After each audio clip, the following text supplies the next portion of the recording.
Hey everybody, I'm happy to see you again. Today we're going to talk about our overhand throwing, which is my favorite. So I wore my favorite sweatshirt today, which is the Unicorn, playing softball and dabbing. For our overhand throwing, we went around the house and found some objects. Here we have a couple little animals, which again are very easy for the kids to hold in their small hands.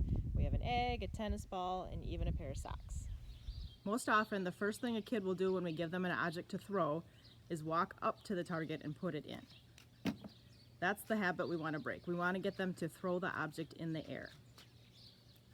So when Maze has his toy in his hand, I'm going to say, put the toy by your ear. That's how I distinguish we're doing overhand throwing. And then he's just going to throw forward into the bucket. Again, being that this is the first progression, it's okay, he's not stepping. We're just trying to get him to throw it forward. If he's continuing to walk towards the bucket, then I would just stand behind him and kind of hold his hips to keep him right there on that line. And then say, okay, put the toy by your ear, throw it to the bucket. The next progression is to add a step. So I drew an X on the ground with chalk. Maze is going to take the ball and put it by his ear. He's going to step on the X and throw it to the target. We did add a second bucket so that we have two. That way the kid can have more success by hitting one of the buckets. If this is easy, we can go ahead and move one bucket back, and now there are two different targets for the child to hit. Again, we're going to take the ball by our ear, we're going to step and throw. I switched our target to this fun chair because remember, anything can be a target. I also drew a new line on the driveway for Maze to stand on. Now that we're throwing harder, we want to work on getting the elbow behind our body. We're still going to step and throw.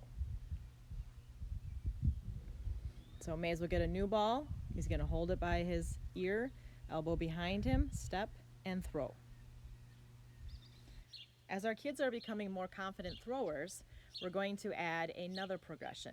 This time, we're going to tell Maze to turn his body so that his side is facing the target. Here's his target. Now, as he puts the ball by his ear to throw, he's going to point at the target, step at the target, throw hard, rotate his hips, and follow through. Let's do one more throw from here. We're going to have our side to the target. We're going to point at the target, step at the target, throw hard, rotate our hips, and follow through. Perfect. Our last activity today is going to be throwing at something that's farther away and higher. So if you have access to something like a basketball hoop, that's perfect. Maze is going to be aiming for the backboard. Here he is. He's already got his side to his target. He's going to point at the target, step towards it, throw hard, rotate his hips, and follow through, just like that.